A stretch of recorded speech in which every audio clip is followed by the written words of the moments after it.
ជួបគ្នាជាថ្មីម្ដងទៀតហើយតាក់ទងទៅនឹងធានបទដែលនេះខ្ញុំបានសន្យាជាមួយបងប្អូនគឺធានបទតាក់ទងនឹងការសាងសង់មានប្រជាពលរដ្ឋមួយចំនួនគាត់មានចម្ងល់ថាលួចខ្លួនឯងសោះទ្រព្យសម្បត្តិខ្លួនឯងសោះចង់សាងសង់ផ្ទះខ្លួនឯងត្រូវទៅសុំច្បាប់គេដែរ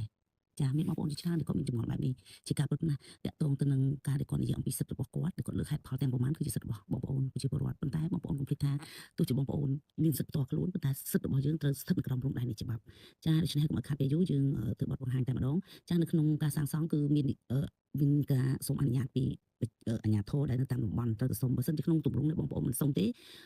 េបងប្អូននឹងមានបញ្ហាមួយដែលយើងមិនគោរពច្បាប់ឬក៏យើងបំពានទៅលើច្បាប់ចានេះខ្ញុំនឹងបកស្រាយទៀតបទនឹងបានបោះបាយទៅលើចំណុចណាដែលយើងគួរសុំលិខិតសាងសង់កន្លែងណាដែលយើងមិនចាំបាច់សុំចាអញ្ចឹងនៅក្នុងការសាងសង់នេះគេមានលិខិតអនុញ្ញាតในការសាងសង់នេះដែលមានអនុក្រឹត្យស្ដីពីលិខិតអនុញ្ញាតសាងសង់ចានេះខ្ញុំធ្វើបទបង្ហាញអំពីលិខិតដែលអនុញ្ញាតឲ្យមានការសាងសង់ដែលមានអនុក្រឹត្យចែង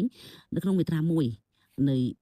ច្បាប់សូមការសាងសង់ចានៅក្នុងមាត្រា1នៃលិខិតអនុញ្ញាតសាងសង់ហ្នឹងគេបានចែងថារាល់រូបវ័ន្តបុគ្គលឬនីតិបុគ្គលសាធារណៈឬឯកជនមានសិទ្ធិសាងសង់អគារលើដីដែលជាកម្មសិទ្ធិរបស់ខ្លួនហើយសិទ្ធិសាងសង់ត្រូវបានទទួលការពារដោយអនុក្រឹត្យចាអញ្ចឹងមានន័យថាគេចង់និយាយថាក្នុងការសាងសង់យើងអាចសាងសង់បានហើយក៏ត្រូវមានការការពារដែរដែលគេមានអនុក្រឹត្យមួយចេញមកសម្រាប់ការពារក្នុងការសាងសង់នេះអញ្ចឹងបើដូចគ្នាខ្ញុំលើកបទបង្ហាញពីលើអញ្ចឹងថាយើងប្រជាពលរដ្ឋគឺមានសិទ្ធិពេញលេញក៏ប៉ុន្តែសិទ្ធិរបស់យើងត្រូវស្ថិតនៅក្រោមព្រំដែននៃច្បាប់ចាបងប្អូនមិនបាច់ចង្អល់ទេថាហេតុអីក៏ចង់សាងសង់ត្រូវសុំច្បាប់ដែរវាជាការពិតដែរពីព្រោះយើងរស់នៅក្នុងសង្គមមួយដែលមានច្បាប់ចាលិខិតនៅក្នុងការអនុញ្ញាតសាងសង់នៅក្នុងមាត្រា1ហ្នឹងបានដែលត្រូវបានចេញដោយឲ្យបានមុនការសាងសង់ចាលិខិតហ្នឹងជាគ្រឹះមួយនៃភាពស្របច្បាប់របស់សំណង់ឯរបៀបសុំលិខិតអនុញ្ញាតសាងសង់ហ្នឹងមានអត្ថាធិប្បាយនៅក្នុងវគ្គមួយនៃអនុក្រឹត្យហ្នឹងចាដើម្បីឲ្យប្រជាពលរដ្ឋជាពិសេសប្រជាជនក្រីក្រនៅតាមតំបន់ឬក៏មានលំនៅឋានសម្រាប់រស់នៅណារាល់សំណង់តូចតាចធ្វើអំពីស្លឹកអំពីឈើរុក្ខជាតិនានាគឺអត់ចាំបាច់ទាមទារឲ្យសុំលិខិតសាងសង់ទេដូចខ្ញុំរៀបរាប់ចឹងថាយើងមានបែងចែកឲ្យច្បាស់ចាទៅលើចំណុចអស់នេះចាស្របតាមបញ្ញត្តិដែលមានចែងក្នុងមាត្រា3នៃអនុក្រឹត្យនេះដើម្បីធានាសុខភាពនៃសំណង់និងសុវត្ថិភាពសាធារណៈព្រមទាំងដើម្បីការពារដីធ្លីសាធារណៈចាំបាច់សម្រាប់ធានាដល់ដំណើរការនៃការរៀបចំទីក្រុងនិងតំបន់កសិកម្មបានល្អបទបញ្ញត្តិទៅនៃសំណង់គឺមានកំណត់អំពីសិទ្ធិនិងអំពីករណីកិច្ចនៃប្រជាពលរដ្ឋនិងស្ថាប័នរដ្ឋក្នុងការសាងសង់នៅក្នុងការសាងសង់សំណង់សាធារណៈនិងសំណង់ឯកជនចានៅក្នុងផងដែររាល់ការគោរពនៅបទបញ្ញត្តិដែលមានចែងក្នុងវគ្គទី2នៃអនុក្រឹត្យហ្នឹងណាត្រូវបានទទួលលិខិតអនុញ្ញាតឲ្យសាងសង់បទបញ្ញត្តិទាំងអស់នេះត្រូវយកមកអនុវត្តក្នុងពេលដែលពុំទាន់មានប្លង់ប្រើប្រាស់ដីធ្លីឬក៏ប្លង់គោលចាដោយរដ្ឋាភិបា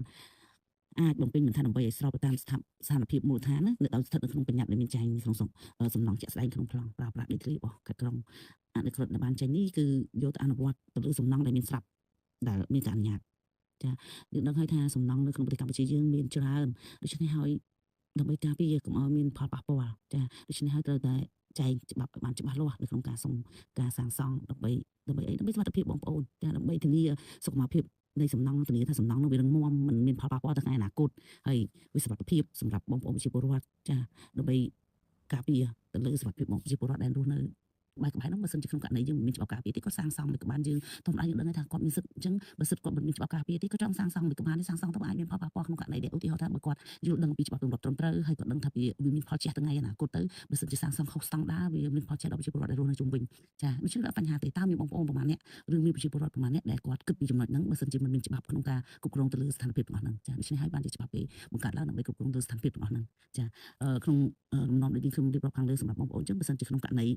មិនមានការអនុញ្ញាតទេមិនមានការសុំការសាងសង់ទេវាត្រូវតែមានផលប៉ះពាល់យ៉ាងខ្លាំងដល់ប្រយោជន៍ឬសុខភាពរបស់រដ្ឋហើយការរុះរើត្រូវសម្រេចការរុះរើសំណង់ទាំងអស់នោះគឺសម្រេចដោយរដ្ឋាភិបាលបើសិនជាគាត់សាងសង់ឲ្យខុសពីស្តង់ដារឬក៏អត់បានសុំលិខិតឬក៏ឲ្យចេញលិខិតអនុញ្ញាតអីទេគាត់សាងសង់មិនមា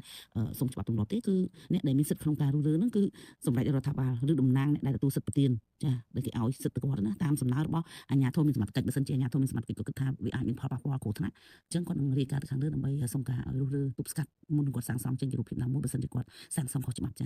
ាសូមអរគុណច្រើននៅពេលក្រោយទៀតនេះខ្ញុំនឹងធ្វើបង្ហាញអំពីចំណុចដែលបងប្អូនមានចំណល់បន្តទៀតចាតទៅនឹងសំណួរផ្សេងៗដែលតទៅទៀតបងប្អូនមានចំណល់ចាសូមអរគុណសូមជម្រាបលា